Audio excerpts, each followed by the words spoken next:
Apa kabar kalian semua? Semoga Sobat Novel Stories Donghua hari ini diberi kesehatan, dan langsung saja ke alur ceritanya. Episode ke-461, dengan judul Dunia Utama. Langsung ke dalam alurnya. Rentetan serangan ini berlanjut selama setengah dupa waktu. Akhirnya, sama seperti banyak sesepuh yang berada di tepi stamina mereka, retakan kecil muncul di permukaan batas ruang. Setelah retakan kecil ini diproduksi, ia mulai terus berkembang. Saat mendekati permukaan air laut, pusaran air besar muncul. Sejumlah besar air laut tersedot, menghilang menjadi ketiadaan. Setelah beberapa napas waktu, terdengar suara ledakan seolah-olah dunia itu sendiri sedang retak. Dinding ruang akhirnya benar-benar pecah, dan pusaran raksasa muncul dari udara tipis. Itu seperti spiral abu-abu dengan lebar lebih dari 10 kaki, mengarah ke jurang yang tak berujung. Hehe, akhirnya kita membuat koneksi melalui dinding luar angkasa. Orang tua ini telah hidup selama 1000 tahun namun belum pernah mengalami hal seperti ini sebelumnya. Petik 2. Dinding luar angkasa sangat kokoh dan kokoh. Setelah rusak maka akan rusak secara permanen. Memperbaiki jauh lebih sulit daripada membuatnya, itu harus dianggap cukup stabil. Saat Suan Wuji berbicara, dia mengeluarkan boneka penjaga zombie dari cincin spasialnya, berkata, "Pergi." Penjaga zombie tanpa rasa takut terbang ke saluran hitam pekat itu. Setelah setengah batang dupa waktu, itu kembali tanpa cedera. Tidak ada masalah dengan saluran ini. Mereka yang berada di atas alam Xiantian akan memiliki kemampuan untuk masuk. Kami telah menghabiskan banyak sekali esensi sejati. Pertama kita akan istirahat selama 2 jam di sini, lalu setelah itu kita semua akan masuk bersama. Adapun hal-hal seperti harta, itu semua akan tergantung pada kemampuan dan keberuntunganmu sendiri. Petik 2. Tidak ada yang keberatan dengan proposal Suan Wuji. Setelah semua orang kembali ke kekuatan penuh, mengandalkan kemampuan mereka sendiri untuk bersaing akan menjadi yang paling adil. Berbagai elit heroik sekte secara alami menunggu bersama. Budidaya mereka sebagian besar di alam Xiantian, tetapi ada juga beberapa tetua inti berputar bercampur di antara mereka. Di dalam medan perang kuno, peluang keberuntungan terbesar semua akan terkonsentrasi di dalam Istana Kekaisaran Dewa Iblis. Namun, Istana Kekaisaran Dewa Iblis sudah memiliki lebih dari 30 master top yang memasukinya, mereka sama sekali tidak ingin bersaing dengan mereka. Dengan demikian, tetua inti berputar ini yang sedikit lebih lemah hanya bisa pergi ke medan perang kuno dengan para junior untuk menguji keberuntungan mereka. Bagaimanapun, ini masih reruntuhan sekte kelas 6. Bukan hanya itu, tetapi dunia merdeka ini memiliki aturan berbeda dan aneh yang mengaturnya. Setelah puluhan ribu tahun ini, mungkin saja semua jenis materi surgawi lahir. 2 jam berlalu dengan cepat. Master inti berputar yang ekstrim semuanya dikembalikan ke bentuk puncak mereka. Suan Wuji dengan tenang berdiri dan berkata, "Ayo pergi." Saat dia berbicara, dia adalah orang pertama yang melangkah ke saluran luar angkasa. Menghadapi kekuatan pusaran yang sangat menarik, Suan Wuji dengan ringan melangkah masuk, tidak berbeda dengan melewati pintu. Nanyun Wang mengikutinya, bersama dengan biksu alis putih kuil Zen Agung. Para pembangkit tenaga kuat yang telah diberkati dengan banyak takdir masuk. Setelah mereka adalah master inti revolving yang terlambat. Meskipun mereka memiliki kualifikasi untuk masuk ke Istana Kekaisaran Dewa Iblis, kemungkinan mereka mendapatkan harta karun akan sangat kecil. Namun, jika keberuntungan mereka bagus, sangat mungkin mereka masih bisa mendapatkan sedikit kesempatan keberuntungan di suatu tempat. Setelah 30 beberapa pembangkit tenaga listrik teratas masuk, tetua inti berputar yang lebih lemah di antara para junior masuk. "Sekarang giliran kita," kata Mu Qianyu. Dia telah menunggu dengan Lin. Ming sekitar 5 atau 6 mil dari pusaran. Dalam posisi yang begitu jauh mudah untuk tidak menarik perhatian pada diri mereka sendiri.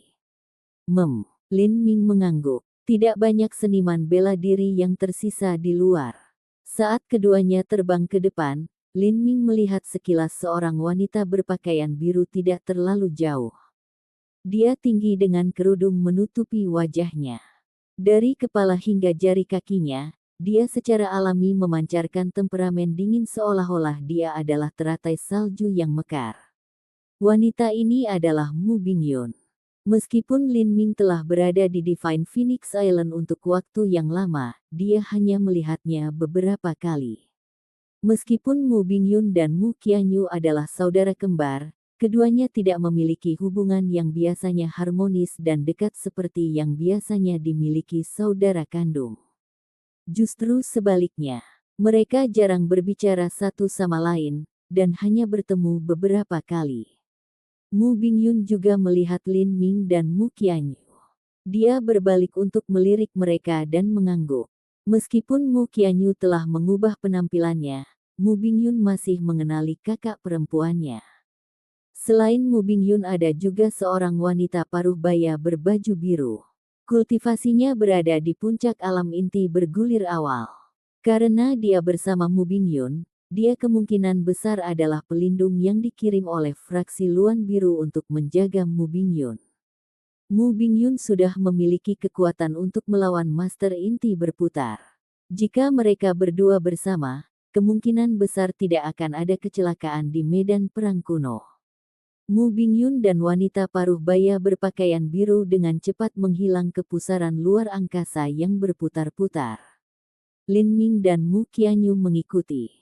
Saat mereka memasuki saluran luar angkasa, Lin Ming segera merasakan kekuatan robek yang hebat menimpanya. Dia melayang dengan perasaan bingung, tetapi salurannya tidak terlalu lama. Setelah beberapa napas waktu, Lin Ming mengedipkan matanya, pusing, dan tiba-tiba dia tiba di dunia yang cerah dan bersinar. Dunia ini adalah medan perang kuno dan juga tempat istana kekaisaran Dewa Iblis berada. Pembukaan saluran luar angkasa tinggi di langit. Lin Ming melayang di udara, menatap tanah di bawahnya. Di bawah, hutan yang luas dan tak berujung meluas ke cakrawala. Dunia dipenuhi dengan danau dan sungai, dan tanaman tampak primata dan liar. Itu memberikan rasa keindahan yang sangat ekologis. Hutan. Lin Ming tercengang. Beberapa hari yang lalu ketika Lin Ming pertama kali masuk ke dunia yang rusak, dia tidak melihat apapun yang hidup sama sekali, apalagi hutan yang sangat luas ini. Ini berarti bahwa dunia yang rusak ini jauh lebih stabil daripada dunia pecahan yang pernah dia alami sebelumnya. Setidaknya, tidak ada celah ruang di mana-mana. Jika tidak, di bawah kekacauan badai luar angkasa yang begitu banyak, akan sulit bagi hewan atau tumbuhan untuk bertahan hidup dan berkembang biak. Lin Ming adalah bagian dari kelompok terakhir seniman bela diri yang masuk. Saat dia melihat sekelilingnya, seniman bela diri sebelumnya sudah terbang sangat jauh. Beberapa pergi sendiri, beberapa pergi dalam kelompok 2 atau 3, dan beberapa pergi dengan lebih banyak. Keuntungan menyendiri adalah bahwa setiap kesempatan beruntung yang mereka temukan hanya akan menjadi milik mereka. Jika mereka pergi berkelompok, mereka harus membagi apa yang mereka temukan, meskipun itu akan sedikit lebih aman. Lin Ming, saya kira Anda ingin pergi sendiri, tapi, hehe, guru secara khusus meminta saya untuk pergi bersama Anda. Di belakang Lin Ming, Mu Qianyu dengan nakal mengedipkan mata. Kekuatan Lin Ming masih jauh dari mampu menandingi seseorang di ranah inti berputar. Jika dia pergi sendiri, dunia ini mungkin terlalu berbahaya baginya. Pergi dengan magang senior, sustermu juga bagus. Lin Ming tersenyum. Bahkan jika dia memberikan semua kesempatan keberuntungan yang dia temukan pada Mu Qianyu, dia tidak akan peduli sama sekali. Ayo pergi. Aku tidak tahu di mana istana kekaisaran Dewa Iblis berada, jadi mari kita menuju pusat dunia ini dulu. Petik 2. Baik, keduanya terbang ke depan. Tetapi setelah beberapa saat, Lin Ming merasa ada yang tidak beres. Dia menoleh dan melihat bahwa Mu Qianyu juga memiliki ekspresi ragu. Ada yang salah. Esensi sejati batinku telah ditekan oleh banyak hal. Mu Qianyu berkata, mengerutkan kening. Energi asal langit dan bumi di sekitarnya sangat kaya di sini, tapi, sepertinya esensi sejati tubuh saya sedang ditekan dengan paksa oleh semacam kekuatan tak terlihat. Tampaknya melemah sekitar 40%, Lin Ming berkata setelah dia dengan hati-hati memeriksa dirinya sendiri. Saya juga sekitar 40% lebih lemah, bukankah ini berarti bahwa saya hanya 60% lebih kuat dari biasanya? Jika semua orang ditekan hingga 60% dari kekuatan penuh mereka maka itu akan adil. Tapi entah kenapa aku merasa persepsiku juga ditekan. Lin Ming melepaskan persepsinya di sekelilingnya, dan terkejut menemukan bahwa dia hanya bisa merasakan sekitar 200 hingga 300 kaki jauhnya. Jarak yang begitu pendek berarti persepsinya pada dasarnya tidak berguna. Persepsinya telah sangat meningkat dengan niat bela diri samsara serta taktik jiwa yang sombong, dan perasaannya jauh lebih besar daripada seniman bela diri di levelnya. Jika persepsinya hanya sampai sejauh ini, seniman bela diri lain akan berada dalam kondisi yang lebih buruk. Sama denganku, Mu Qianyu merasa sulit untuk menyesuaikan diri. Seorang seniman bela diri terbiasa menggunakan persepsi mereka untuk merasakan lingkungan sekitar mereka. Jika mereka kehilangan persepsi, itu seperti orang biasa yang kehilangan penglihatan mereka. Keduanya dengan hati-hati maju ke depan. Namun, tak lama kemudian, mereka merasakan sesuatu yang aneh terjadi. Mereka mulai terbang semakin rendah, dan begitu mereka turun, mereka tidak bisa naik kembali. Kita tidak bisa terbang lagi. Lin Ming telah mengandalkan konsep angin untuk terbang, tetapi sekarang dia merasa bahwa tidak peduli seberapa keras mencoba mengendalikan angin, dia masih terus-menerus jatuh. Bukan hanya itu, tetapi semakin banyak mereka jatuh, semakin sedikit mereka bisa terbang. Akhirnya, Lin Ming benar-benar kehilangan kemampuan untuk terbang dan dia mulai jatuh semakin cepat. Mu Qianyu berada dalam situasi yang lebih buruk. Meskipun dia lebih kuat dari Lin Ming, dia telah bergantung pada esensi sejatinya untuk terbang, bukan konsep angin. Karena perbedaan ini, sepertinya dia kehilangan kemampuan untuk terbang lebih cepat. Mereka masih berada 10 hingga 20 ribu kaki di udara. Jika mereka jatuh ke tanah dari ketinggian ini, mereka tidak akan mati tetapi mereka pasti akan menderita. Ulurkan tanganmu. Lin Ming meraih tangan Mu Qianyu, mengandalkan konsep angin untuk hampir melambat. Begitu mereka mencapai ketinggian 4 hingga 5.000 kaki, konsep angin Lin Ming benar-benar kehilangan semua fungsi. Keduanya hanya bisa melirik satu sama lain dan tersenyum sedih. Mereka hanya bisa menggembleng esensi sejati pelindung dalam tubuh mereka hingga maksimal dan jatuh seperti ini. Untungnya ruang ini jauh lebih stabil dan tidak memiliki celah ruang. Jika kita jatuh ke celah ruang angkasa, itu benar-benar cara mati yang tidak adil. Lin Ming berpikir. Dia bisa mendengar suara desiran udara yang lewat saat dia mendekati hutan di bawahnya dengan kecepatan sangat tinggi. Lin Ming membidik cabang pohon yang tebal dan meraihnya. Kakak. Setelah Lin Ming meraih ke cabang pohon yang tebal, itu membungkuk seperti busur yang ditarik di bawah. Dampak yang hebat. Kekuatan mundur yang besar menyebabkan kecepatan Lin Ming melambat sangat banyak. Itu tidak pecah. Petik 1. Pikiran ini baru saja muncul di benak Lin Ming ketika dia mendengar suara gertakan dan cabang pohon patah menjadi dua. Meskipun telah rusak, kecepatan jatuh Lin Ming sudah turun lebih dari setengah. Saat dia jatuh ke tanah, ada suara tabrakan yang teredam. Kaki Lin Ming setengah tenggelam ke dalam tanah. Dengan perlindungan esensi sejatinya, dia hanya merasakan sedikit kesemutan di kakinya. Keterampilan Mu Qianyu di darat tidak lebih buruk dari Lin Ming. Namun, satu-satunya masalah adalah dia mengenakan rok panjang. Saat dia dengan cepat jatuh melalui hutan lebat, ada suara robekan saat sebagian besar roknya robek, memperlihatkan panjang betis halus seperti giok. Pepohonan itu keras di luar imajinasiku. Pohon normal tidak akan mampu menahan kekuatan yang jatuh dengan kecepatan tinggi, bahkan sebatang besi pun bisa dibengkokkan menjadi dua. Pepohonan di sini sangat berbeda dengan yang ada di dunia luar. Saya belum pernah melihat ini sebelumnya.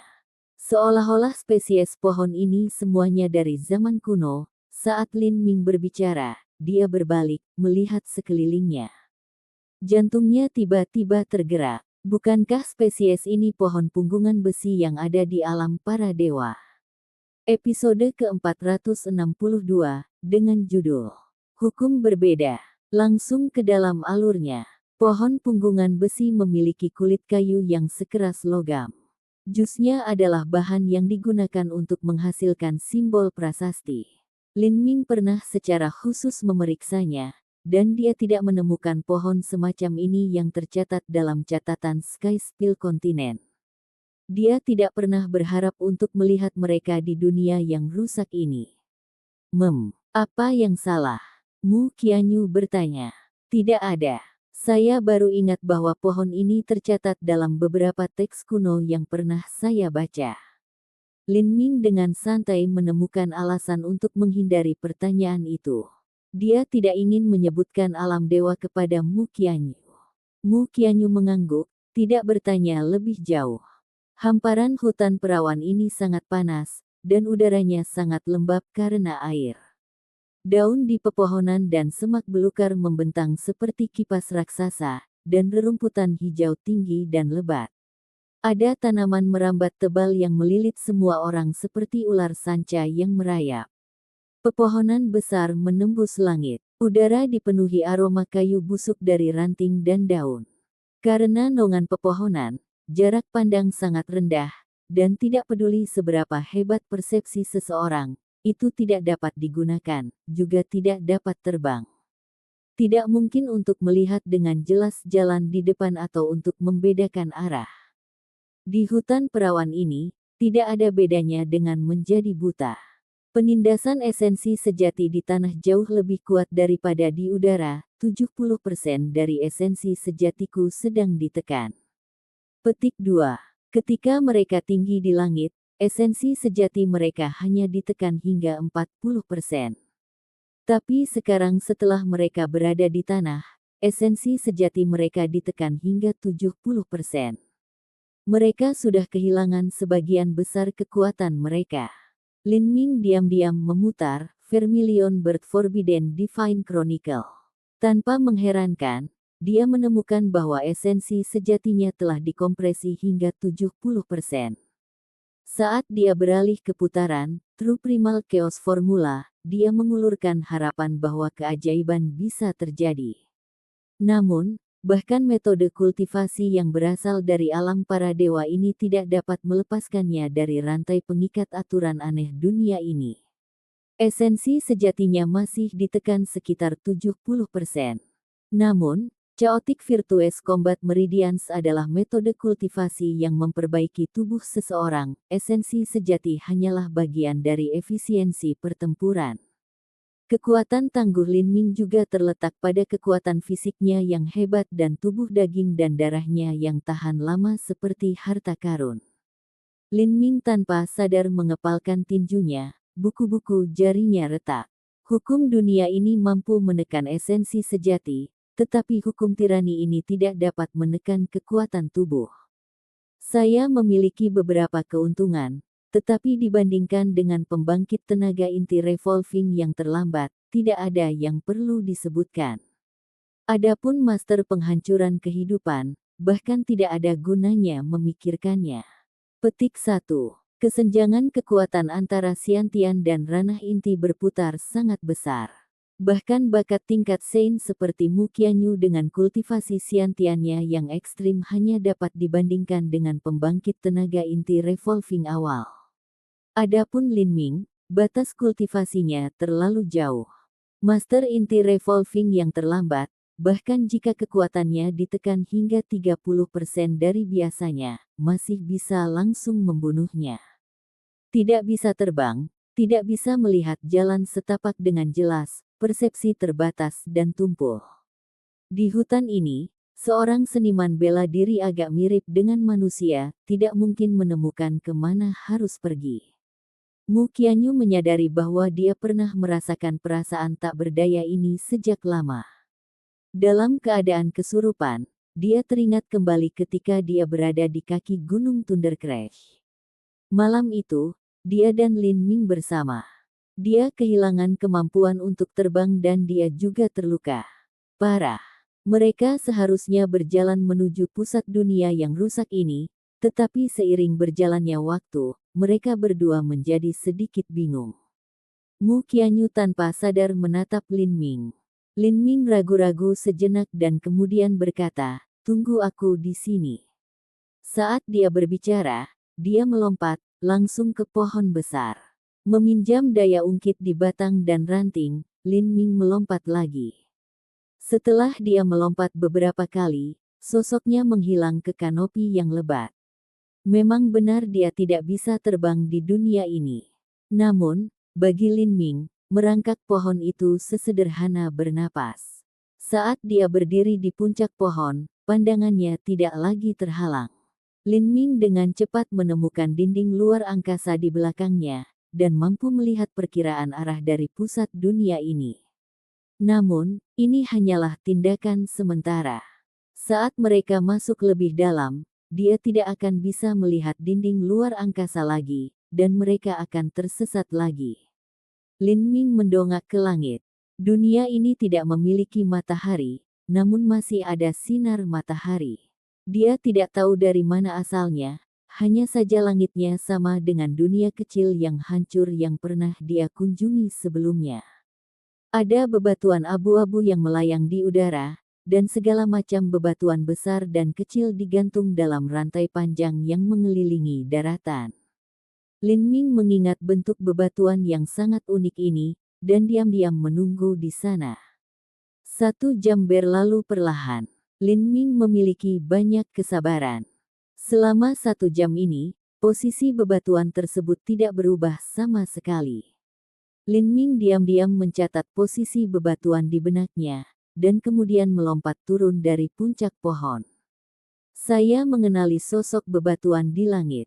Kita bisa berjalan ke arah ini dan setelah setiap beberapa mil saya bisa melompat kembali untuk membandingkan.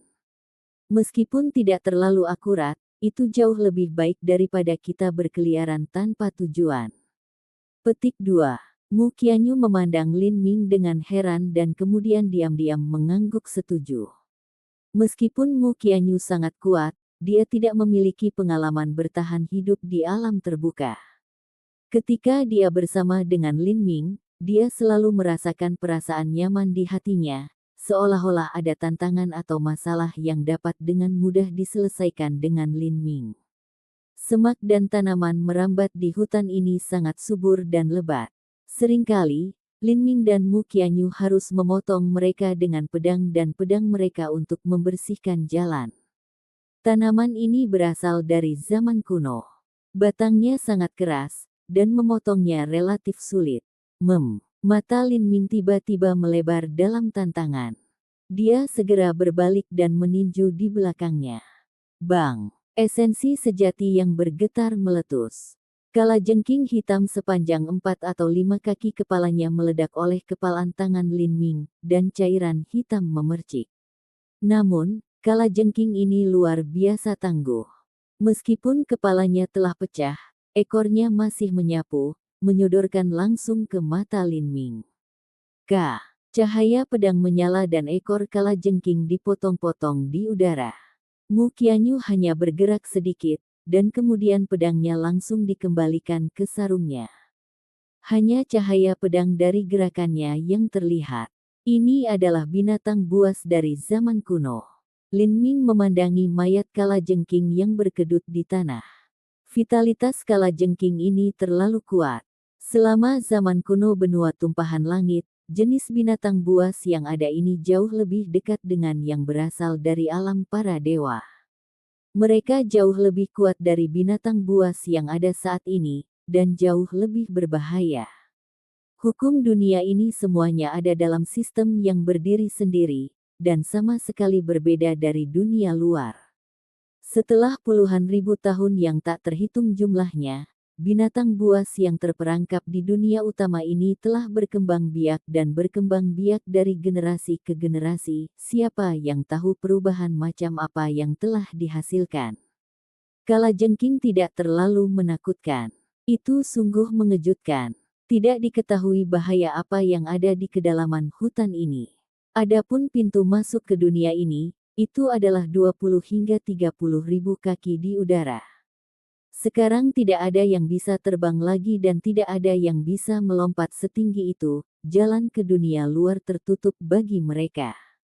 Tidak ada yang bisa mengatakan apakah mereka akan menemukan kesempatan beruntung atau berjalan ke kuburan mereka saat mereka berjalan dengan susah payah. Ayo cepat dan keluar dari hutan ini. Lin Ming baru saja berbicara ketika dia mendengar serangkaian cabang patah berturut-turut.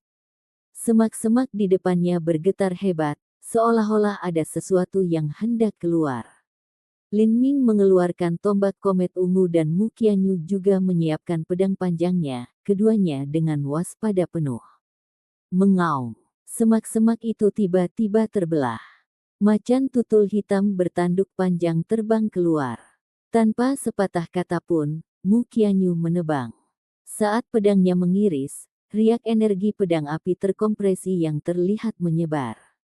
Dentang. Macan tutul itu dipotong oleh Mu Qianyu, tetapi serangan terhadap tubuhnya membuat suara seolah-olah logam telah mengenai logam. Kecepatannya sedikit melambat dan gumpalan darah keluar. Macan tutul itu marah. Itu menjadi lebih manik, lebih gila, dengan ganas bergegas menuju Mu Qianyu.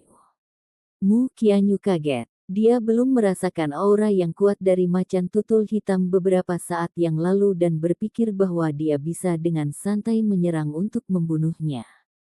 Meskipun dia telah melukainya, dia hanya menggaruk macan kumbang. Binatang buas di hutan ini memiliki kekuatan pertahanan yang mengerikan dan esensi sejatinya ditekan terlalu banyak. Lin Ming mencengkeram tombak komet ungu dan melangkah ke depan, memblokir rute serangan macan tutul hitam. Hati-hati, Mu Qianyu berteriak, dia takut Lin Ming akan terluka. Lin Ming memberikan teriakan keras dan hampir 70% kekuatan tempering Marrow meledak keluar.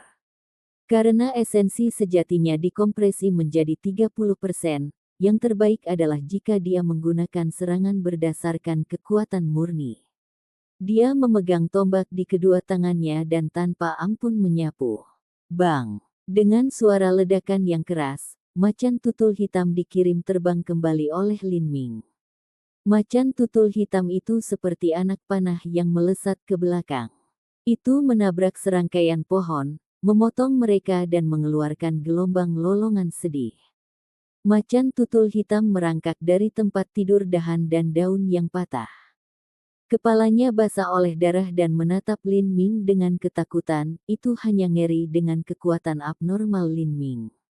Macan tutul hitam itu berbalik, terlatih-tatih saat melarikan diri. Pertahanan yang kuat dan bagus. Lin Ming tercengang. Serangan tombak itu terasa seperti dia telah menghantam sebongkah besi besar. Meskipun dia jauh lebih kuat dari macan tutul hitam, jika dia mengambil serangan tombaknya sendiri tanpa esensi sejati yang melindungi tubuhnya, tulangnya akan patah. Namun, macan tutul yang tidak memiliki fluktuasi esensi sejati di tubuhnya sebenarnya bisa menggunakan dagingnya sendiri untuk menahan serangan seperti itu. Mu Qianyu memandang Lin Ming dengan heran. Dia tidak menyangka serangan Lin Ming akan begitu kuat. Junior magang Brother Lin, kemajuan kekuatanmu terlalu cepat akhir-akhir ini. Bahkan saya tidak bisa melihat seberapa jauh Anda telah datang. Petik 2. Lin Ming menggelengkan kepalanya, ini tidak berlebihan. Hanya saja metode kultivasi transformasi tubuh yang saya praktikkan tidak terlalu ditekan oleh hukum sewenang-wenang di dunia ini. Tapi binatang buas ini memiliki tubuh yang kuat, namun mereka bahkan tidak menggunakan esensi sejati. Setelah Lin Ming berbicara, Mu Qianyu memperhatikan masalahnya. Binatang buas ini memiliki pertahanan dan kekuatan serangan yang sangat tinggi, namun tubuh mereka tidak memiliki esensi sejati.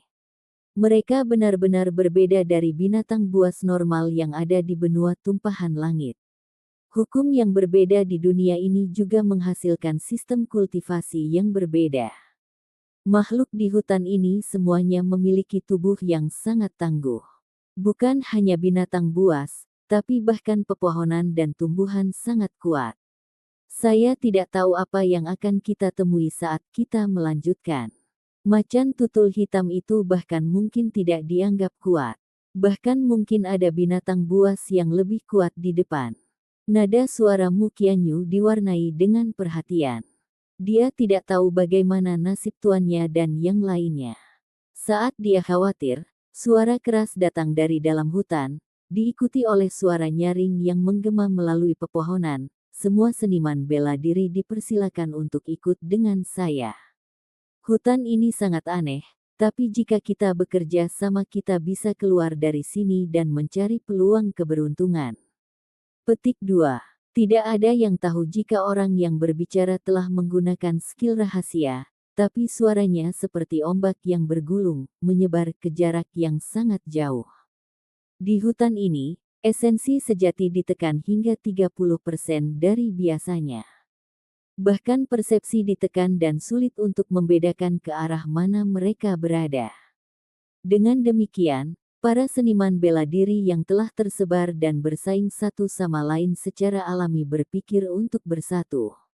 Episode ke-463, dengan judul Maaf, Tolong Beri Jalan.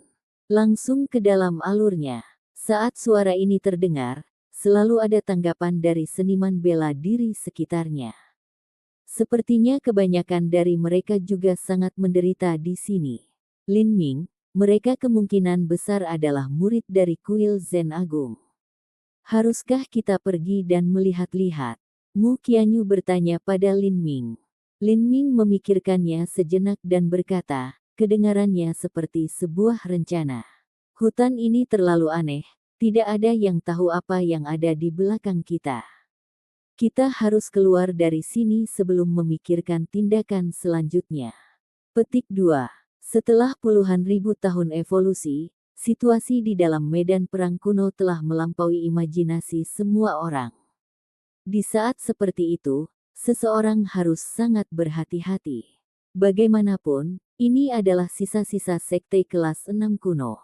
Lin Ming tidak begitu sombong sehingga dia percaya kekuatannya memungkinkan dia pergi kemanapun dia mau. Sebagian besar artis perkawinan yang hadir juga memikirkan hal ini. Dengan demikian, semua seniman bela diri yang telah tersebar di sekitar hutan telah berkumpul ke murid kuil Zen Agung ini setelah dia berteriak. Lin Ming dan Mu Qianyu berjalan beberapa mil dan akhirnya tiba di rawa hutan. Ada beberapa lusin seniman bela diri berkumpul di sini. Beberapa memakai jubah berwarna emas, ini secara alami adalah murid kuil Zen Agung.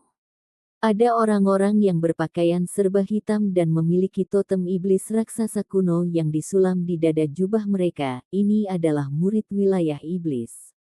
Dan ada juga minoritas klan naga banjir hitam, murid Divine Phoenix Island, dan murid 5 elemen wilayah.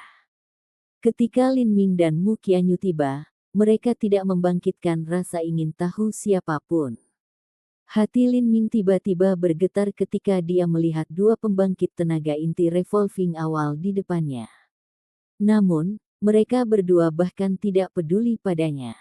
Sepertinya karena hukum dunia ini, esensi sejati ditekan hingga 30% dan pembangkit tenaga inti revolving awal ini tidak dapat melihat melalui teknik perubahan penampilan Biluo karena itu. Teknik mengubah penampilan ini sangat luar biasa. Petik 2. Setelah Lin Ming mengkonfirmasi ini, dia jauh lebih tenang.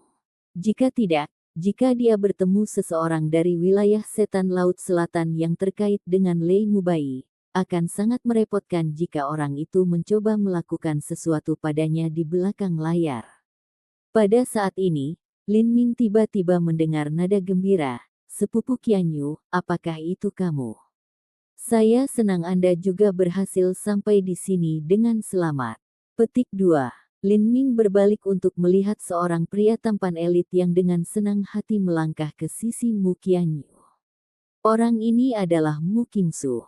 Mu Qingsu sudah tahu bahwa Mu Qianyu telah memasuki medan perang kuno. Meskipun dia tidak dapat melihat melalui teknik mengubah penampilannya, untuk murid Divine Phoenix Island yang tidak dia kenali tiba-tiba muncul di sini dengan kultivasi yang sama dengan Mu Qianyu, secara alami mudah baginya untuk menyimpulkan identitas aslinya. Ini menyebabkan hati Mu Qingsu gatal karena keserakahan. Pada akhirnya, dia benar-benar tidak bisa menyerah pada Mu Qianyu.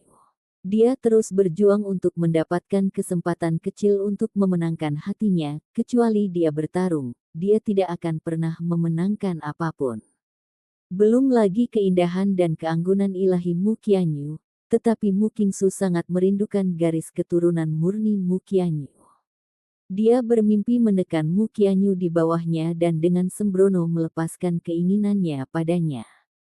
Namun, karena keberadaan Lin Ming, semua mimpi ini telah dihancurkan. Saat Mu Qianyu melihat Mu Qingsu, wajahnya diwarnai dengan rasa jijik dan benci. Awalnya, dia tidak memiliki banyak kesan yang baik terhadap Mu Qingsu. Faktanya, dia sama sekali tidak memiliki kesan apapun padanya. Namun, dia tidak menganggapnya begitu menjijikkan saat itu. Tetapi beberapa bulan yang lalu, dia telah menemukan bahwa surat Qin Zia yang dia kirim ke Divine Phoenix Island untuk menyelamatkan Qin Xingxuan telah dicegat oleh Mu Qingsu.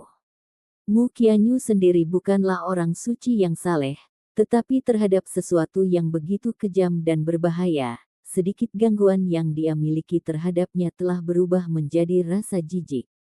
Sepupu Qianyu, ada bahaya di mana-mana di medan perang kuno ini. Terlalu berbahaya jika kamu pergi sendiri. Jika Anda pergi dengan saya dan kakek saya maka tidak ada bahaya yang akan menimpa Anda. Kakek Mu Qingsu secara alami adalah tetua ketiga Pulau Phoenix Ilahi, Mu Yanzuo. Mu Yanzuo juga memasuki medan perang kuno. Tidak dibutuhkan. Mu Qianyu dengan dingin berkata. Mu Qingsu merasa seperti dia telah menendang kakinya. Dia merasa agak malu. Pada saat ini, dia memperhatikan Lin Ming, yang berdiri di dekat Mu Qianyu. Saat dia memperhatikan kultivasi Lin Ming, wajahnya segera menjadi masam. Dia telah menebak siapa Lin Ming sebenarnya. Lin Ming juga dengan dingin memandang Mu Qingsu. Mu Qianyu sudah memberitahunya hal-hal tentang surat itu dari awal hingga akhir. Ketika Lin Ming masih di Divine Phoenix Island, dia secara alami tidak bisa melakukan apapun pada Mu Qingsu. Namun, sekarang mereka telah bertemu di medan perang kuno. Bisa dikatakan bahwa mereka hanyalah musuh yang baru saja bertemu satu sama lain. Mereka berdua sudah seperti air dan api, hanya saja mereka menjaga kesopanan dengan bersikap sopan dari luar.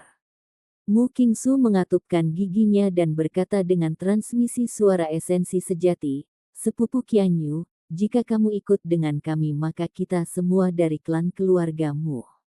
Dengan sumpah garis keturunan keluargamu, tidak mungkin bagi kami untuk mengkhianati Anda.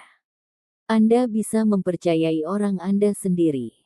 Tapi bocah kecil ini, sebelum Mu Qingsu selesai, Mu Qianyu tiba-tiba menyela dia dan berkata, maaf, tolong beri jalan. Mu Qingsu tertinggal, membeku di tempat. Mu Qianyu bahkan tidak meliriknya. Dia menarik tangan Lin Ming dan berkata, ayo pergi ke sana. Saat dia berbicara, dia menarik Lin Ming untuk melewati tubuh tertegun Mu Qingsu. Mu Qingsu segera memucat, menjadi pucat. Tangannya yang terulur masih kaku di udara. Dia menoleh dan terkejut melihat bahwa Mu Qianyu dan Lin Ming sudah duduk di tempat terbuka rumput di bawah pohon besar. Mereka sangat dekat satu sama lain, dan mereka bahkan belum melepaskan tangan satu sama lain. Melihat adegan ini, Mu Qingsu hampir mematahkan giginya dengan menggertakkannya. Lin Ming juga tidak bisa bereaksi tepat waktu. Meskipun dia memiliki hubungan yang sangat dekat dengan Mu Qianyu, perasaan di antara mereka berdua masih benih yang belum tumbuh. Mereka telah menyentuh kulit, tetapi itu hanya karena keadaan waktu yang mengharuskannya. Mereka tidak pernah berpegangan tangan dengan santai seperti ini. Jika dia harus mengatakannya, tangan Mu Qianyu benar-benar terasa nyaman di tangannya sendiri. Tangannya terasa lembut, dan sangat halus, dia enggan untuk melepaskannya. Lin Ming tahu pikiran Mu Qingsu tentang Mu Qianyu. Pada saat ini, dia secara alami tidak bisa mengabaikan momen untuk membuat marah Mu Qingsu. Dia memegang tangan Mu Qianyu dan memainkannya, meremasnya sendiri. Sentuhan yang seperti giok lembut dan lembut ini, Lin Ming merasa sulit untuk meletakkannya. Kulit Mu Qianyu juga sedikit memerah. Dia hanya berpikir untuk menyingkirkan Mu Qingsu yang terus-menerus mengganggunya, tetapi dia tidak pernah berpikir bahwa setelah dia memberi Lin Ming 1 inci dia akan mencoba untuk mengambil halaman. Dia ragu-ragu sejenak, tapi tidak menarik tangannya kembali. Tetua ketiga Mu Yanzuo memperhatikan semua ini dari kejauhan dan wajahnya menjadi gelap. Meskipun dia tidak lagi memiliki harapan bahwa suatu hari Mu Qingsu akan menikahi Mu Qianyu, dia tetap tidak ingin melihat cucunya sendiri dipermalukan seperti ini.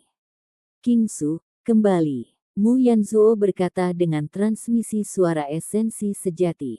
Mu Qingsu mengatupkan giginya tetapi tidak menanggapi. Saat ini dia gemetar karena marah.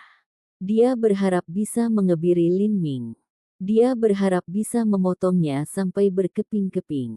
Qingsu, apa kau belum cukup mempermalukan dirimu? Sudah kubilang jangan repot-repot dengan Mu Qianyu lagi, dia bukanlah seseorang yang bisa kamu dapatkan seperti dirimu. Ekspresi Mu Yanzuo melintas dengan amarah, dan dia mulai dengan sungguh-sungguh menjadi marah. Dia sudah tahu bahwa Mu Qingsu sudah terobsesi dengan masalah ini. Jika hal-hal berlanjut seperti ini, itu pasti akan menjadi simpul di hatinya yang akan melumpuhkan pikirannya, sehingga mempengaruhi semua kultivasi seni bela dirinya di masa depan. Saya tidak mau. Jika saya tidak melawan, itu sama dengan mengakui kekalahan. Ekspresi Mu Qingsu suram. Tinjunya dicengkeram begitu erat sehingga kukunya menembus jauh ke dalam dagingnya. Kamu sudah kalah. Yang perlu Anda lakukan adalah berkultivasi dengan baik. Bakatmu bagus, kamu setidaknya bisa mencapai ranah inti berputar tengah. Ranah inti berputar tengah juga merupakan batas budidaya dari tetua besar fraksi burung vermilion, Mu Qihuo. Alam ini awalnya memuaskan Mu Qingsu. Namun, dibandingkan dengan Lin Ming, itu hanya sampah. Mu Qingsu tidak dapat menerima perasaan bahwa ada jurang pemisah yang sangat besar antara dia dan Lin Ming. Dia menatap Lin Ming dan Mu Qianyu, matanya berkedip dengan cahaya yang kejam. Dia berkata, ini belum berakhir, tidak sampai saat-saat terakhir. Saat Mu Yanzuo melihat permusuhan aneh di mata Mu Qingsu, kulit Mu Yanzuo berubah. Qingsu, apa yang kamu pikirkan? Jangan lakukan hal gila. Jika Anda menggunakan beberapa metode untuk menangani Mu Qianyu maka Anda benar-benar akan mati dengan menyedihkan. Mu Yuhuang tidak akan pernah memaafkanmu, dan apapun yang kamu lakukan bahkan bisa mencapai kejahatan karena mengkhianati garis keturunanmu. Anda adalah anggota keluargamu dan Anda juga memiliki tanda kontrak noda darah keluargamu. Kau harusnya tahu apa takdir para pengkhianat. Petik 2. Kontrak noda darah adalah dokumen khusus yang dibuat oleh pendiri Pulau Phoenix Suci. Kontrak ini mengambil garis keturunan sebagai dasarnya. Selama seseorang memiliki garis keturunan keluargamu, mereka akan dibatasi oleh ini. Jika mereka berani melanggar persyaratan di dalam, garis keturunan tubuh mereka akan mencair. Metode kultivasi Divine Phoenix Island mengambil garis keturunan sebagai fondasinya. Setelah garis keturunan seseorang mencair, metode kultivasi Divine Phoenix Island yang mereka latih secara alami akan menghilang bersamaan dengan itu. Satu-satunya cara untuk menerobos batasan yang ditetapkan oleh kontrak noda darah adalah jika kultivasi seseorang mencapai ranah inti bergulir yang ekstrim dan memiliki kekuatan yang mendekati pendiri Pulau Phoenix Suci. Jika mereka memiliki kekuatan ini, mereka secara alami akan dapat menembus batasan kontrak garis keturunan. Keturunan langsung dari Divine Phoenix Island semuanya diminta untuk menandatangani kontrak garis keturunan setelah mereka menjadi dewasa. Mereka harus menandatangani bahwa mereka tidak akan pernah mengkhianati sekte tersebut. Kedepannya, jika ada situasi lain yang muncul, mereka mungkin harus menandatangani kontrak lagi. Misalnya, Mu Yuhuang meminta banyak sesepuh menandatangani kontrak noda darah lagi sehingga tidak ada yang akan mengungkapkan keberadaan lapisan ke-8, Vermilion Birth Forbidden Divine Chronicle. Ini juga alasan mengapa Divine Phoenix Island menyukai junior yang memiliki nama keluarga Mu, tetapi tidak mempercayai mereka yang tidak memiliki nama belakang ini. Kekuatan Mu Qingsu secara alami lebih rendah dari Mu Qianyu. Jika dia ingin menggunakan beberapa metode untuk menangani Mu Qianyu, dia hanya bisa menemukan orang lain untuk melakukan pekerjaan kotornya. Ini sudah cukup untuk menjadi kejahatan mengkhianati sekte seseorang.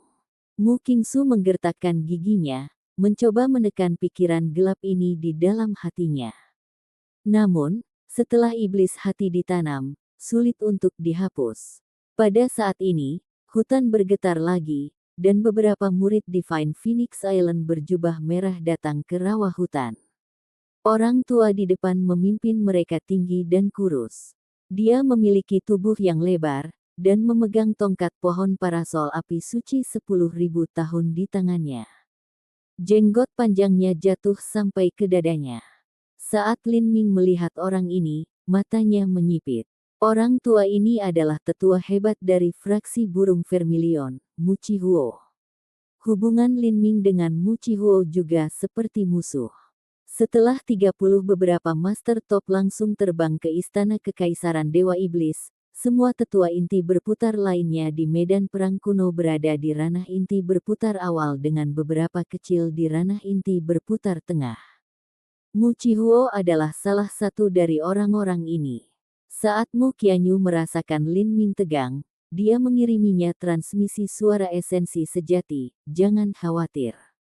Tidak peduli seberapa besar Great Elder membencimu, dia tidak akan berani melakukan apapun padamu. Petik 2. Saya mengerti. Mata Mu Qihuo melewati semua murid fraksi burung Vermilion sebelum dia berhenti selama beberapa detik di Lin Ming dan Mu Qianyu.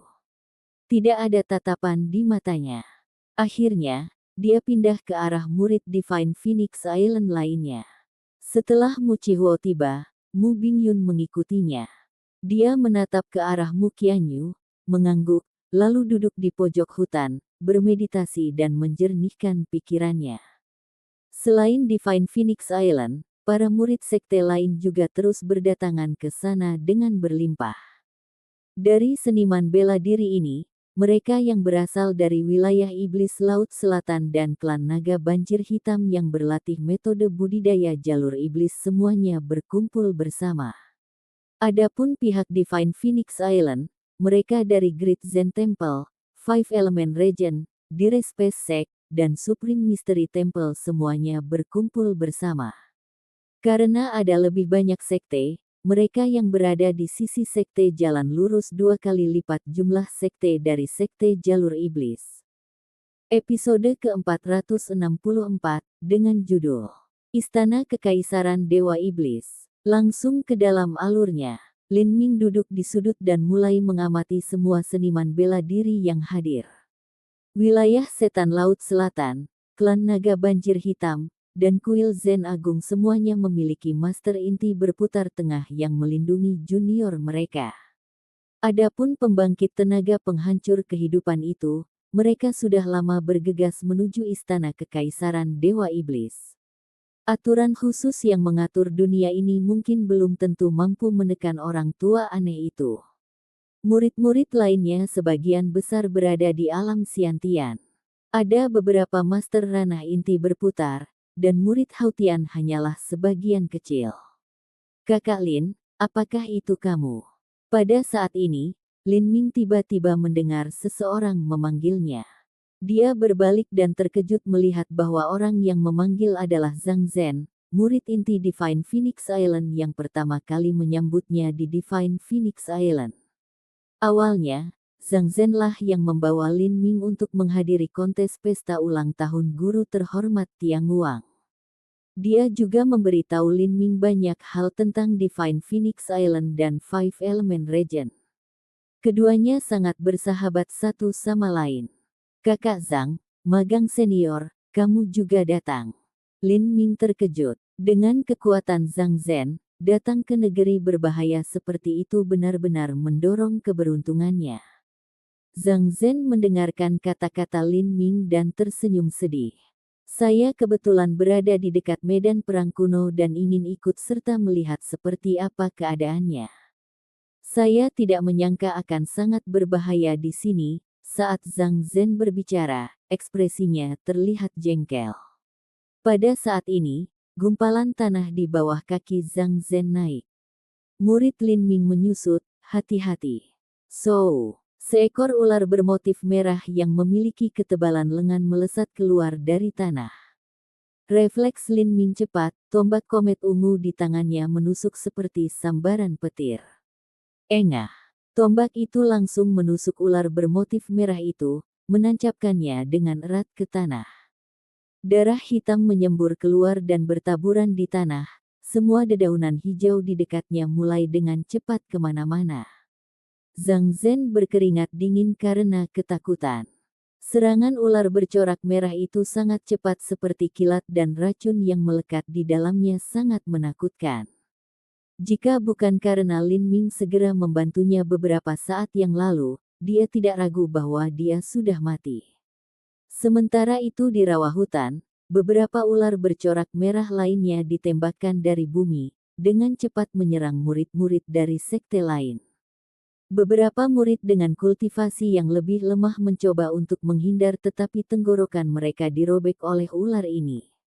Ah! Jeritan yang mendebarkan jantung terdengar di udara. Seorang seniman bela diri telah digigit ular bermotif merah dan wajahnya langsung berubah menjadi hitam ungu tua. Kakak magang junior. Seorang pemuda yang berada di dekat seniman bela diri yang tergigit itu berteriak, wajahnya memerah karena marah. Dia menebas ular berpola merah itu dengan pedangnya, tetapi saat torehannya jatuh ke punggung ular, terdengar suara logam bertabrakan, dia hanya tidak bisa memotong. Selama waktu ini, seniman bela diri yang digigit sudah mati. Dalam sepersekian detik ini, saudara laki-laki juniornya yang telah berlatih dengannya selama lebih dari 10 tahun tiba-tiba meninggal. Pemuda sangat berduka atas kehilangan ini. Semuanya hati-hati. Ular ini sulit dihadapi. Petik 2. Seniman bela diri yang telah bermeditasi di tanah sudah berdiri. Karena esensi sejati mereka ditekan hingga hanya 30% dari biasanya, serangan pembangkit tenaga listrik Siantian normal ini tidak dapat menembus pertahanan tangguh dari ular berpola merah ini. Ca-ca-ca. Pembangkit listrik inti berputar bertindak bersama, memotong ular berpola merah yang mereka lihat. Namun, ular ini memiliki vitalitas yang mencengangkan. Bahkan jika mereka dipotong menjadi dua, mulut mereka masih menggigit seniman bela diri manapun yang hadir. Binatang jahat, bersiaplah untuk mati. Seorang biksu berjanggut panjang dari kuil Zen Agung mencengkeram tongkatnya dan memukulnya. Ada kilatan cahaya keemasan dan himne Buddhis yang samar mulai terngiang-ngiang di udara. Sebuah patung Buddha emas besar muncul di langit dan jatuh, menghancurkan beberapa ular bermotif merah menjadi bubur. Setelah biksu berjanggut panjang ini mulai menyerang, tekanan pada semua orang menjadi sangat berkurang. Tetapi pada saat ini, semua orang mendengar suara gemerisik yang keras di kejauhan, seolah-olah hujan badai akan datang. Sepertinya ratusan dan ribuan ular merayap menuju para seniman bela diri. Lari. Bahkan Master Inti berputar tengah tidak memiliki keyakinan bahwa mereka akan mampu menghadapi sekelompok besar ular ini. Semua orang menunjukkan teknik gerakan mereka dan dengan cepat berlari ke dalam hutan. Lin Ming, ayo cepat pergi. Mu Qianyu buru-buru berkata. Lin Ming tidak mengatakan apa-apa lagi. Dia dengan cepat mengambil Zhang Zhen dan bergegas langsung ke hutan yang dalam. Master Inti berputar memimpin jalan. Cahaya dari banyak harta melesat ke segala arah. Tanaman merambat dipotong dan rumput dipotong, beterbangan di udara. Indera spiritual ditekan di sini, tidak ada yang bisa mendeteksi lebih dari beberapa puluh kaki jauhnya. Jarak seperti itu pada dasarnya tidak berguna. Pada saat mereka dapat menemukan bahaya apapun, bahaya itu sudah ada di depan mereka. Saat mereka melarikan diri dengan kecepatan tinggi, sebatang pohon anggur merah diam-diam merangkak dari tanah. Itu menunjuk ke seniman bela diri Xiantian dan menembak seperti kilat. Esensi sejati pelindung seniman bela diri Xiantian menembus seolah-olah itu hanyalah kertas tipis. Pohon anggur merah tergenggam di paha seniman bela diri dan akar kecil yang tak terhitung jumlahnya menembus ke dalam dagingnya, segera menyedot banyak darah. Seniman bela diri mengeluarkan jeritan yang menusuk jiwa. Tubuhnya mulai layu dengan kecepatan yang terlihat, dan sulur merah yang menyedot darahnya membengkak seperti balon. Hati-hati, itu tanaman vampir. Petik 2. Tanaman merambat merah sangat ulet. Seniman bela diri Xiantian yang memiliki esensi sejati mereka ditekan hingga 30% tidak dapat melakukan apapun. Seniman bela diri manapun yang dicengkeram pohon anggur merah akan mati di sini. Adik laki-laki. Seorang Master Inti berputar klan naga banjir hitam melihat adik laki-lakinya sendiri ditikam di perut oleh pohon anggur vampir dan matanya memerah karena marah. Pedangnya menebas pohon anggur merah vampir itu, dan darah menyembur keluar dari luka kecil di pohon itu. Namun, hanya sebagian kecil yang rusak. Pohon anggur masih mencengkeram tubuh adik kecil itu, dengan cepat menyedot semua darahnya. Sialan semuanya. Master Inti berputar klan naga banjir hitam meraih ke pokok anggur dan merobeknya dari tubuh saudaranya. Namun, saat dia mencabut pokoknya, pokok anggur itu telah menembus jauh ke dalam tubuh adik laki-laki itu dan berakar. Daging dan organ dicabut dengan pokok anggur. Adik laki-laki itu menangis dengan sedih dan lemah. Wajahnya memutih dan hidupnya diambang kehancuran. Tanaman merambat ini takut api. Seorang murid Divine Phoenix Island tiba-tiba berteriak. Sesaat yang lalu dia menggunakan skill bela diri dari Vermilion Bird Forbidden Divine Chronicle untuk menyerang pohon anggur dan membakarnya. Setelah ini, Mu Chihuo berteriak keras. Dia menekan tangannya hingga rata, dan gelombang api yang membakar dari langit. Saat tanaman merambat bertemu dengan gelombang ini, mereka mulai layu dengan cepat. Segera, tanaman merambat telah benar-benar mundur kembali ke kedalaman hutan. Adegan ini mengejutkan Lin Ming.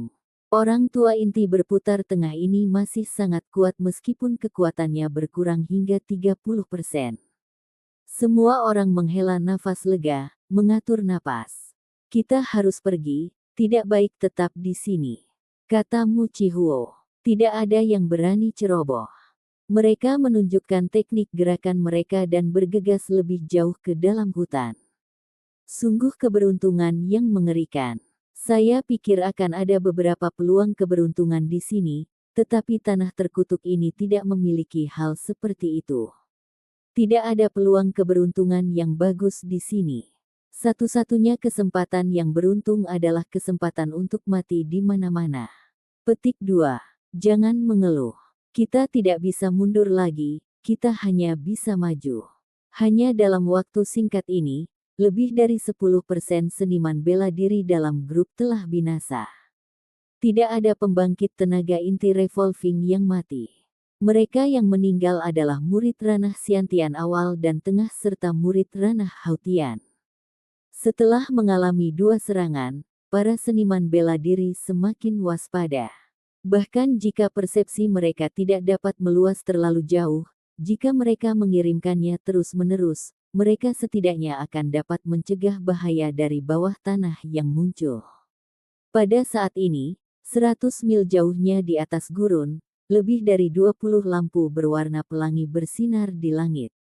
Ini adalah lampu yang tertinggal saat Master Top terbang. Dunia yang rusak ini memiliki aturan dasar yang menekan penerbangan. Namun, aturan ini tidak dapat sepenuhnya menekan pembangkit tenaga penghancur kehidupan ini, hanya saja kecepatan terbang mereka sangat dibatasi. Jika tidak, mereka akan dapat dengan mudah menempuh jarak sejauh 100 mil ini dalam waktu setengah dupa. Pada saat ini, ada 3 lampu lagi yang mulai melambat semakin lama menyala, semakin dalam dan semakin dalam. Kedua pria dan seorang wanita akhirnya mendarat di tanah. Budidaya mereka berada di alam inti bergulir akhir.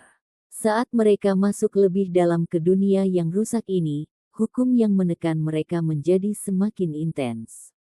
Dan sekarang, pembangkit tenaga inti revolving yang terlambat ini tidak lagi memiliki kemampuan untuk terbang.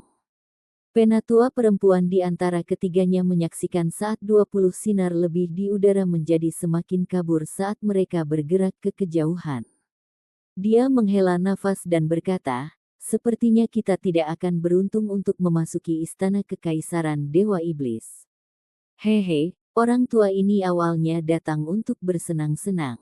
Bahkan jika aku pergi ke istana kekaisaran Dewa Iblis, dengan penghancuran kehidupan berkabut di sekitarnya, tidak mungkin ada dari kita yang bisa mendapatkan akar naga nirvana. Paling-paling kita bisa mendapatkan beberapa peluang kecil. Tetapi saya tidak pernah membayangkan bahwa kami bahkan tidak akan bisa masuk. Tapi, ini juga sedikit melegakan. Petik 2. Meskipun sayang sekali kita tidak bisa memasuki istana kekaisaran Dewa Iblis, itu belum tentu hal yang baik untuk dimasuki. Tidak ada yang tahu bahaya apa yang ada di dalam. Dan jika kita berada di luar, bukan berarti kita tidak akan menemukan kesempatan beruntung. Saat hukum penindas yang mengatur dunia ini semakin intensif, Mu Yuhuang juga mendekati batas kemampuannya. Di antara semua master inti berputar, dia adalah orang yang bertahan paling lama. Saya melihatnya. Seharusnya begitu. Petik 2. Transmisi suara esensi sejati Mu Fengxian terdengar di telinga Mu Yuhuang. Mu Yuhuang melihat ke kejauhan. Di langit yang jauh, bayangan samar muncul tiba-tiba, itu adalah istana yang megah dan sangat besar. Istana Kekaisaran Dewa Iblis. Mu Yuhuang kaget. Seluruh istana Kekaisaran Dewa Iblis tampak seperti fata morgana, sepertinya itu tidak nyata. Pusat kekuatan penghancur kehidupan yang terbang di depan juga menemukan istana Kekaisaran Dewa Iblis yang besar ini, dan mereka mempercepatnya. Istana Kekaisaran Dewa Iblis raksasa membentang bermil-mil yang tak terhitung jumlahnya. Istana itu menjulang tinggi di atas gurun dan dikelilingi oleh banyak tiang tebal, masing-masing diukir dengan banyak sekali relief totem. Di tengah istana Kekaisaran Dewa Iblis ada patung Dewa Iblis besar yang memegang kapak besar di tangannya. Patung ini tingginya lebih dari 1000 kaki dan berdiri di sana, mengesankan. Saat berdiri di sana, atmosfer kuno secara alami terpancar darinya, menyebar ke segala arah. Itu menyebar di antara langit dan bumi, mengguncang pikiran siapapun yang merasakannya. Harus diketahui bahwa patung Dewa Iblis ini telah berdiri di sini selama puluhan ribu tahun. Saat pembangkit tenaga penghancur kehidupan terbang ke patung, mereka tidak berbeda dengan segerombolan nyamuk, hanya makhluk yang tidak penting. Esensi sejati telah ditekan hingga 20%. Xuan Wuji diam-diam kaget. Hukum dunia ini terlalu aneh. Bahkan pembangkit tenaga inti revolving yang terlambat tidak bisa terbang. Sekarang, menghadap patung raksasa ini, Suan Wuji tidak bisa membantu tetapi ingin jatuh ke tanah, bersujud dalam pemujaan penuh. Perasaan ini membuat Suan Wuji ketakutan keluar dari akalnya.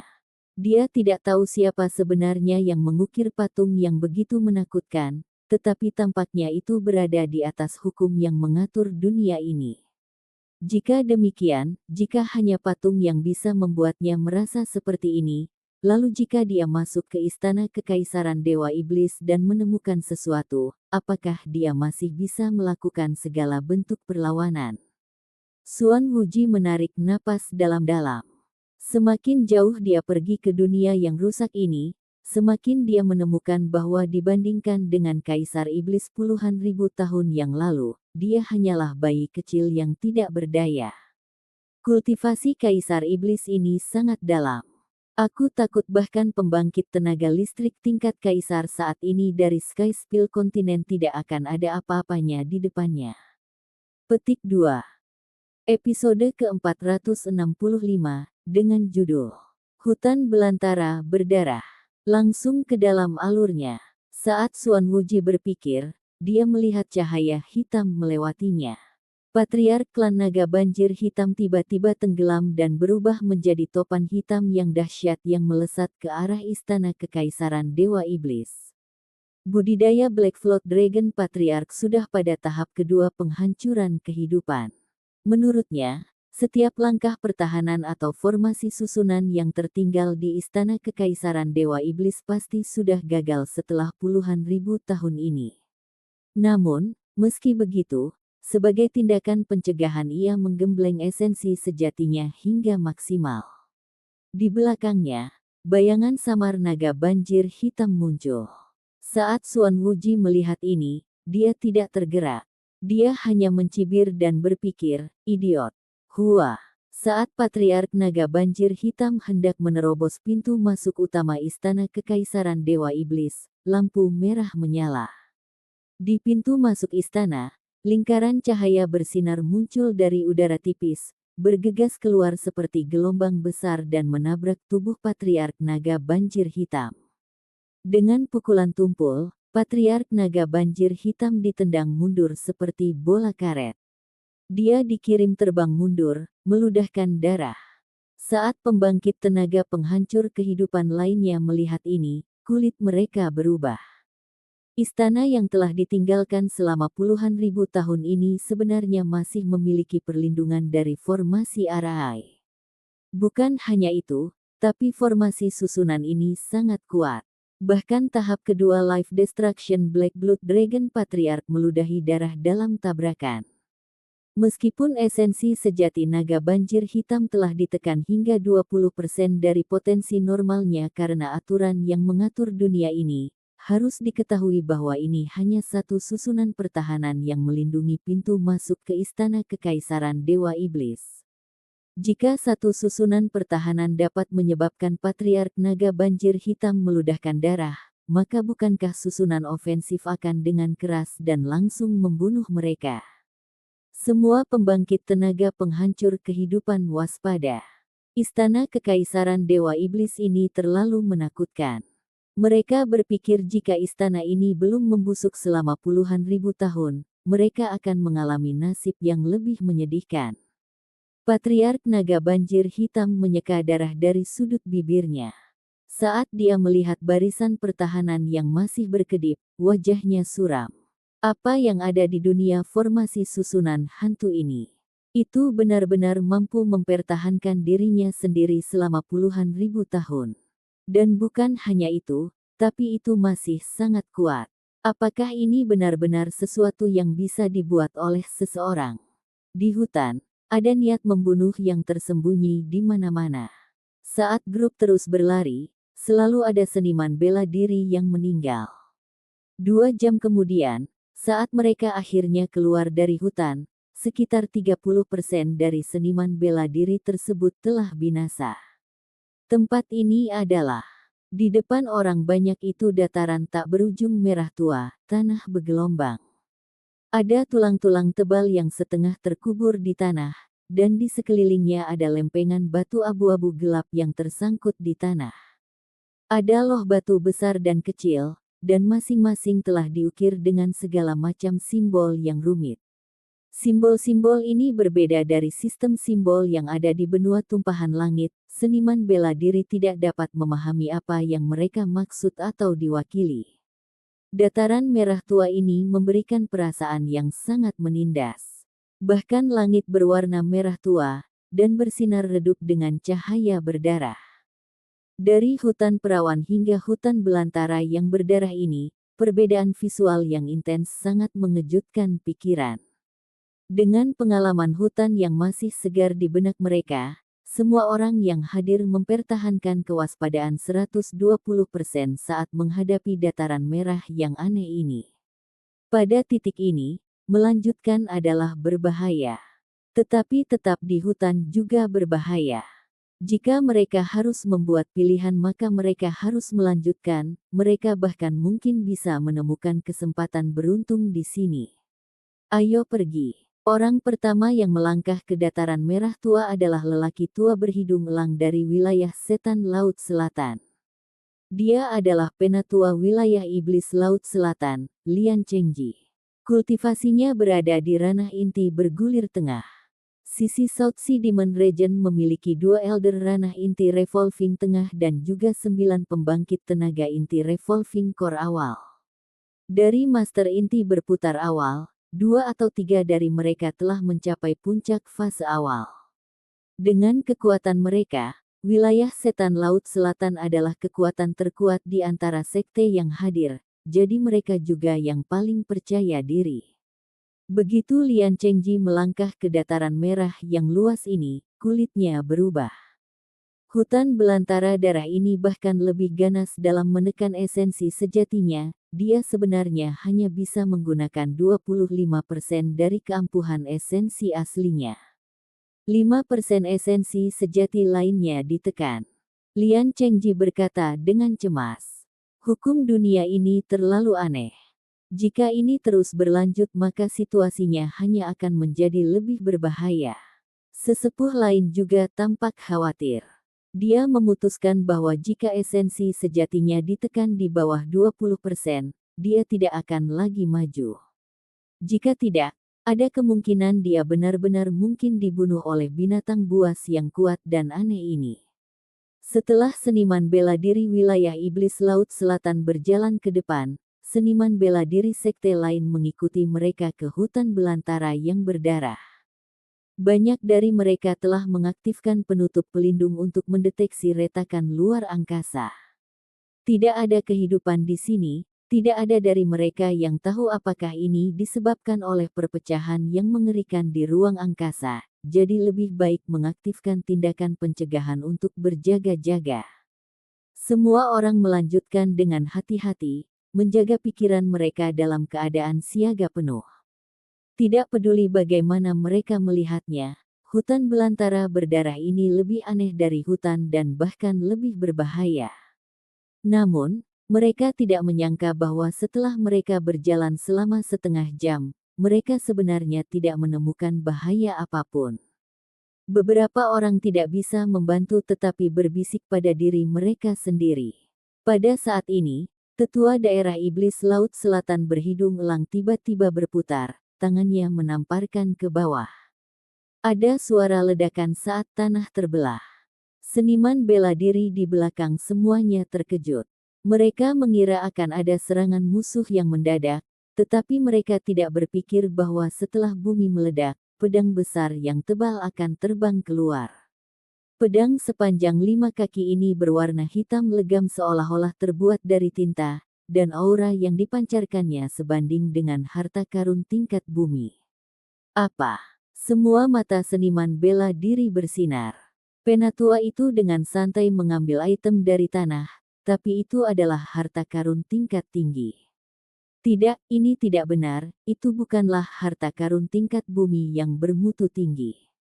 Dari fluktuasi energi, ini seharusnya hanya menjadi harta karun tingkat bumi kelas menengah. Namun, itu beberapa kali lebih baik daripada harta karun bumi tingkat menengah biasa. Ini seharusnya merupakan salah satu harta karun pijakan bumi tingkat menengah yang paling langka. Lin Ming menelusuri rahangnya. Dia berpikir dalam hati, ini adalah harta karun bumi tingkat menengah normal yang ditempa oleh master pemurnian kuno. Itu beberapa kali lebih unggul dari harta karun bumi tingkat menengah biasa yang ditempa oleh master pemurnian di era saat ini. Petik 1. Harta karun tingkat bumi kelas menengah sangat berharga dan berharga. Replika Great Desolate Blood Halberd yang digunakan Lei Mubai juga merupakan harta karun bumi kelas menengah atas. Lin Ming memiliki standar yang sangat tinggi. Secara alami, dia tidak terlalu memikirkan senjata ini.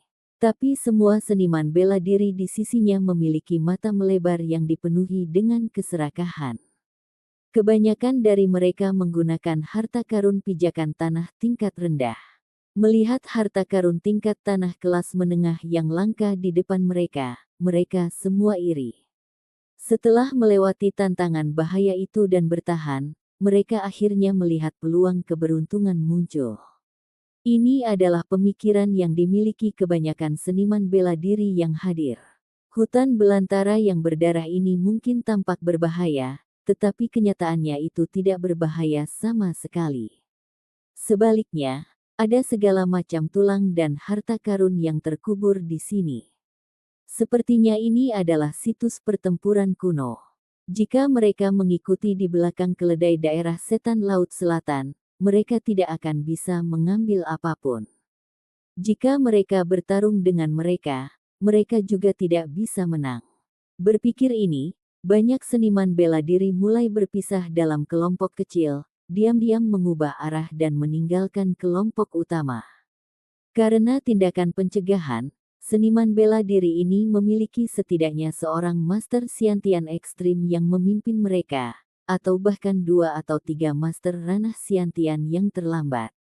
Ketika kelompok utama melanjutkan, semakin banyak seniman bela diri pergi, dan bahkan seniman bela diri wilayah setan Laut Selatan mulai menyebar sendiri. Semua orang ingin mengambil beberapa harta karun.